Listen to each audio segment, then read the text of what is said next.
Andersen, voilà David Andersen pour mettre fin. Ça, ses adversaires, c'est qu'ils ont explosé physiquement. Oh, le contre de Corneli sur David Lighty. Interception, ouais. Ça, Trenton. C'est en train un petit peu de s'endormir là. Konaté et Pitard. Genubil, 10 secondes. Lofton, il est rentré dans le trafic. Il avait confisqué le ballon avec sa main droite. Qui s'offre donc en proie, coup sur coup. Oh!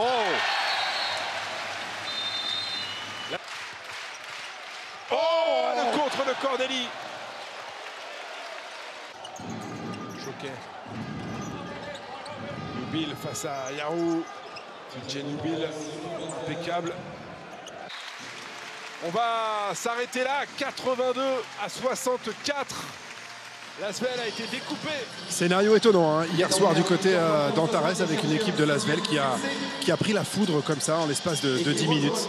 Ça vous est déjà arrivé, j'imagine, dans votre carrière de coach, que les joueurs ne reviennent pas vraiment sur le terrain après la pause? Les joueurs reviennent, mais après on peut toujours expliquer. Ça va très vite au basket à cause de ce problème de temps. Et comment enrayer une dynamique hyper positive de l'adversaire, par moments ça devient inexplicable. La confiance, c'est quelque chose qui s'inverse à une vitesse, à la vitesse de la foudre. À savoir que... Il y a une partie irrationnelle dans ce qui s'est passé hier soir. Complètement. Tout rentre d'un côté, rien de l'autre. Même si on est l'Asvel, personne n'aurait résisté au Mans dans la disposition dans laquelle ils étaient hier soir. Voilà. Donc il ne faut pas non plus... Sur ces matchs-là, en fait, il faut zapper. Il faut zapper parce que les joueurs en sont les premiers traumatisés.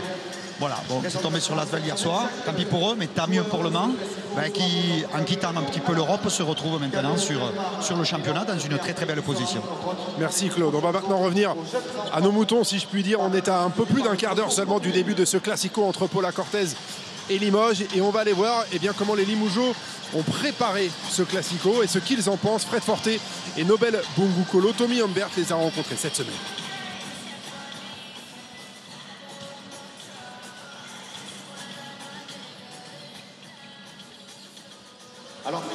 Un petit souci, vous l'aurez compris, on les écoutera tout à l'heure, Tommy Humbert. Et... Ah ben on peut les entendre, on me dit, c'est prêt, on les écoute.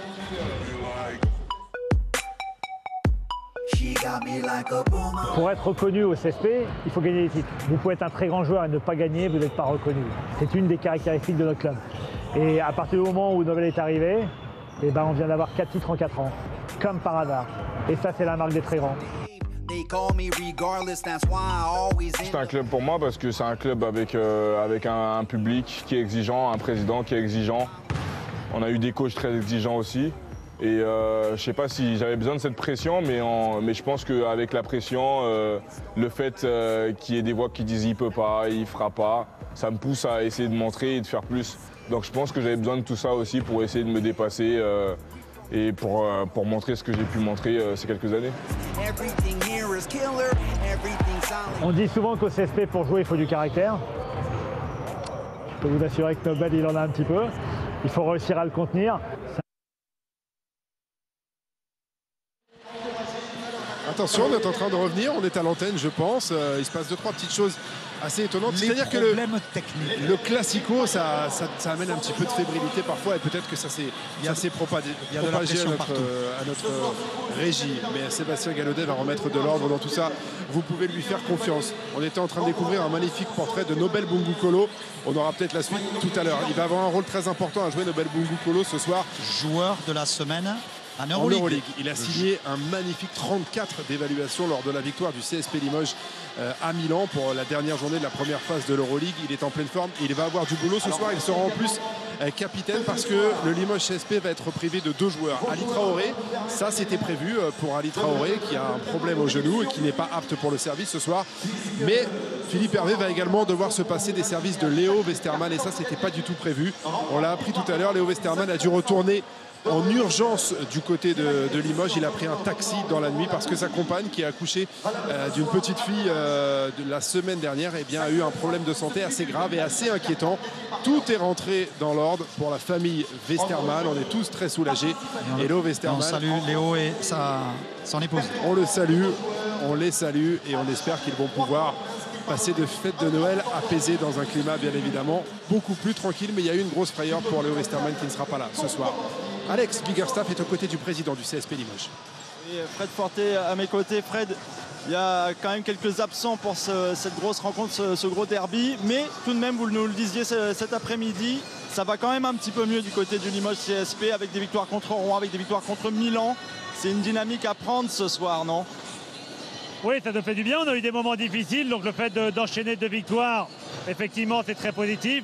On a malgré tout quelques absences ce soir. Je suppose que vous avez parlé de l'absence d'Ali et de Léo, à qui on fait un gros coucou parce que je crois qu'il a eu énormément peur hier soir et que dans ces moments-là, ben voilà, le basket est bien secondaire et on est de tout cœur avec lui. Après, effectivement, aujourd'hui, on aurait besoin d'une victoire parce qu'on a besoin de prendre des points pour remonter au classement et se rapprocher des playoffs avant la période de Noël. Mais aussi, on a besoin de victoire pour emmagasiner de la confiance et nous permettre de recruter tranquillement et prendre le temps de recruter pendant les vacances de Noël. Justement, vous en avez vécu, vous, des Pau Limoges. Comment est-ce qu'on aborde en tant que joueur un match pareil?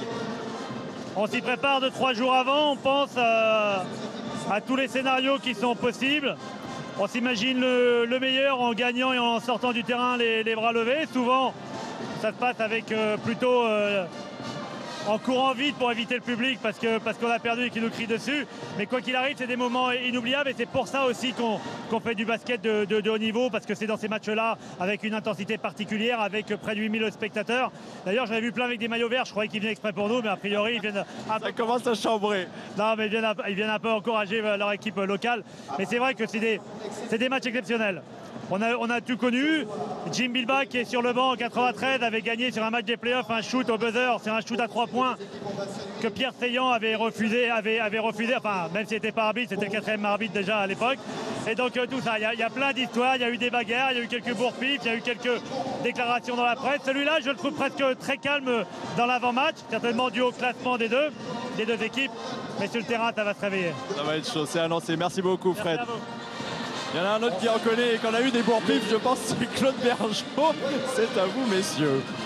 Merci Alex. C'est vrai que Limoges est un peu diminué ce soir et les deux équipes sont très proches au classement. On va forcément avoir un match plein d'intensité et un match serré. On va s'intéresser maintenant à cette équipe de Paula Cortez, une équipe étonnante. On a revu Paula Cortez la semaine dernière devant les caméras de Machen Sport. C'était du côté du Sportica. Paula Cortez a été battue comme beaucoup d'équipes en ce moment par les nordistes. On va redécouvrir les images de ce match, mais Paula Cortez nous a une nouvelle fois bluffé, comme face à Strasbourg, le match que nous avions diffusé ici au Palais des Sports, parce que Paula Cortez s'est accrochée au basque du PCM Gravelines tout le match et Paula Cortez aurait bien pu s'imposer au Sportica.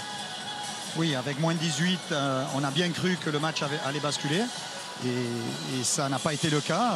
Pau Orthez est rentré avec beaucoup de courage et surtout avec son attaque. Et puis aujourd'hui, Pau Orthez a progressé défensivement, c'est pour ça qu'ils ont pu rester dans le match. On revoit quelques-unes des images. Cette équipe de Pau, il y avait un gros écart à un moment donné dans ce match, mais il y a des combattants comme Yegete, comme Bokolo, comme Max Couguer, Eric Bartesheki pianote sur un groupe restreint, 8 pros seulement à sa disposition, mais pour l'instant, il fait des petits miracles. Présentation tout de suite dans le détail de cette équipe avec Bruno de Tente. Mais surtout une équipe accrocheuse. Tel est le portrait qui se dessine à la vision des matchs de l'élan béarnais. Et ce n'est pas Gravelines ni Strasbourg qui jouent dans le haut du classement qui diront le contraire.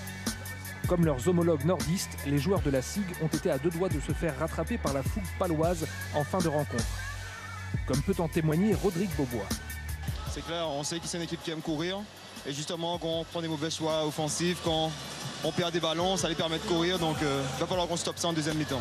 Si cette équipe est accrocheuse, elle le doit en grande partie à sa base défensive rugueuse incarnée par Will Yegete. L'ailier fort, ancien joueur des Gators de Floride, est le grand bonhomme de ce début de saison béarnais. Il accompagnera d'ailleurs son meneur de jeu Michael Thompson au All-Star Game 2015. Reste à savoir si cette défense sera suffisante pour contrer le CSP dans ce grand classique de la Pro A.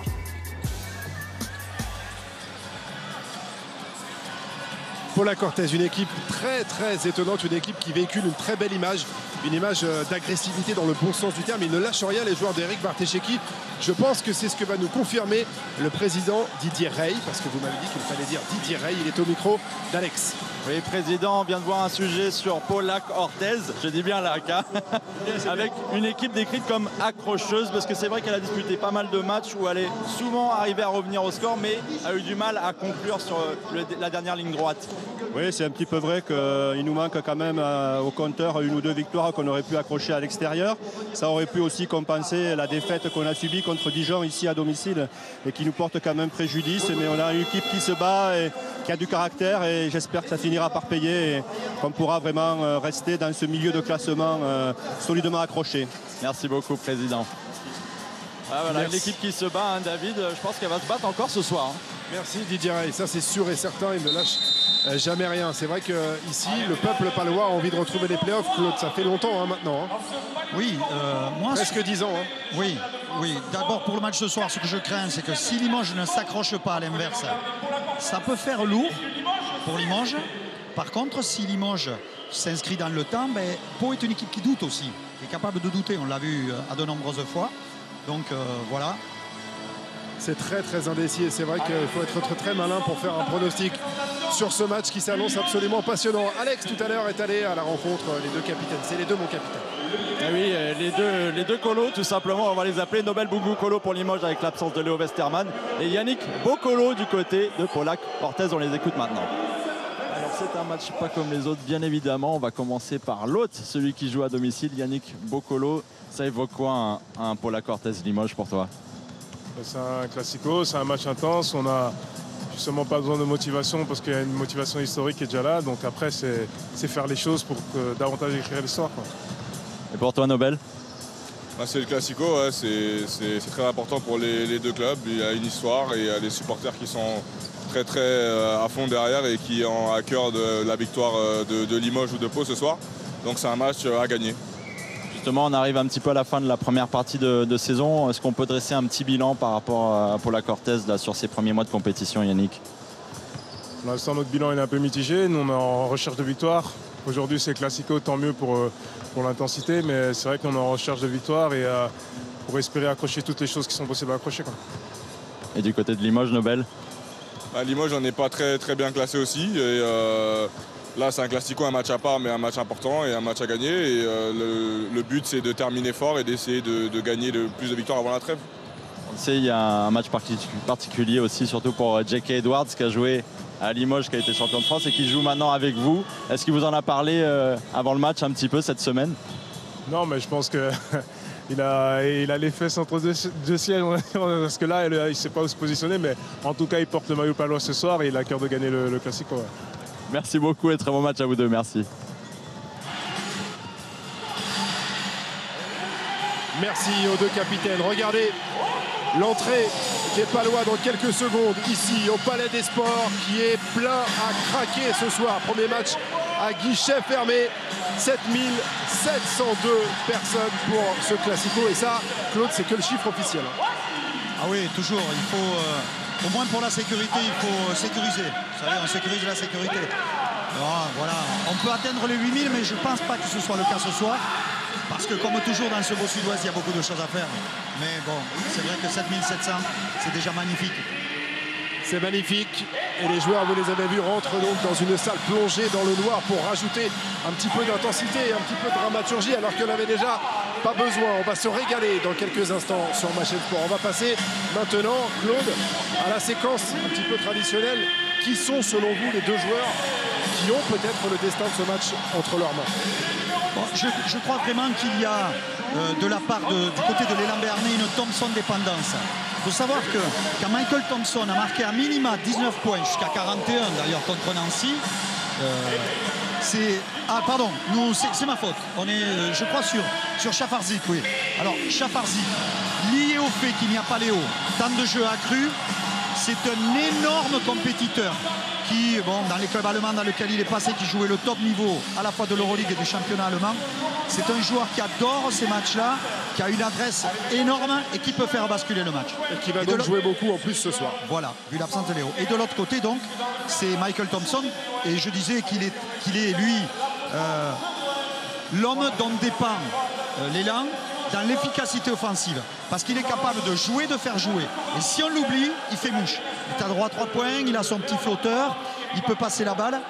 Je vous disais comme anecdote, c'est que c'est un joueur qui est à plus de 21 points de moyenne quand l'élan gagne.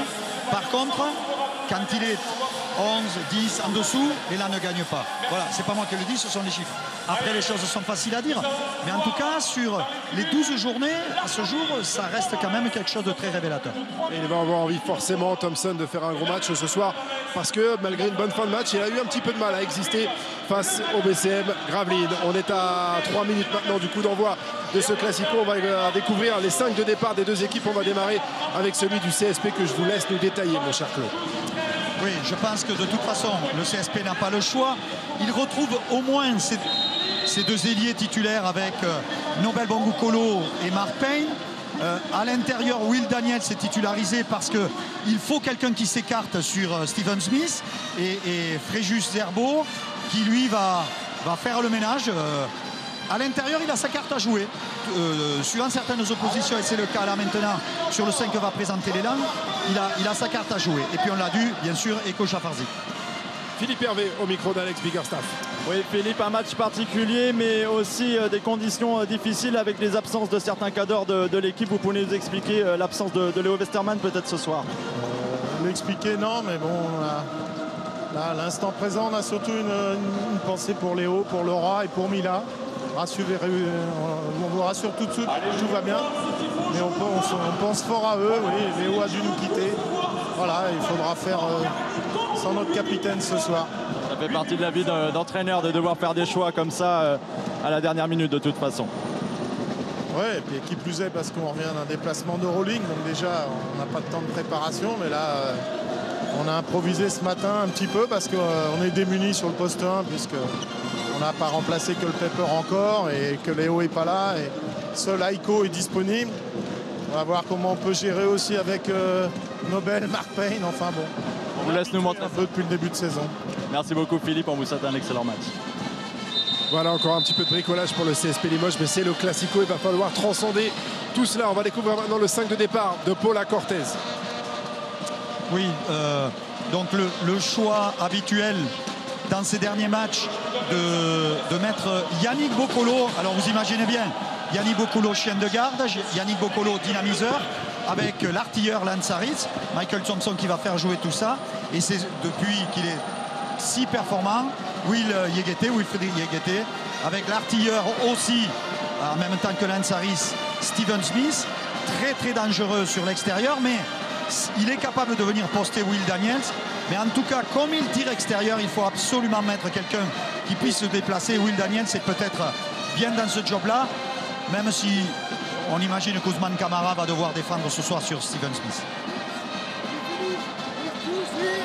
Okay, lead, Steven, 3 and 2 here, peak.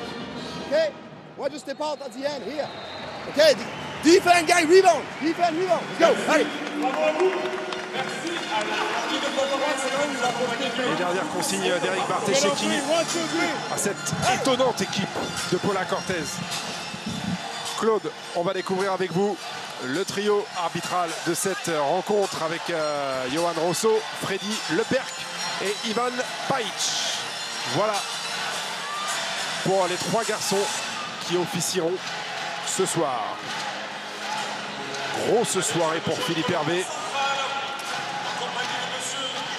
Les supporters des deux équipes, et notamment ceux du CSP, seront beaucoup plus indulgents dans les jours qui viennent en cas de succès.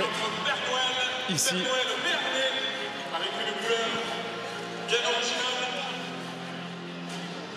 le coup d'envoi fictif par notre ami le Père Noël. On vous rappelle la très très belle opération menée de concert par la LNB et le Secours Populaire dans toutes les salles de Pro A et de Pro B. Des annonces sont passées pour récupérer des jouets en bon état pour que tous les enfants aient le plaisir de voir que le Père Noël est passé chez eux. Très très belle opération du Secours Populaire qui fête de surcroît ses 70 ans. Et puis vous avez pu voir que le Père Noël est vert parce que les deux clubs sont verts. Donc on a eu la délicatesse de convoquer un Père Noël vert.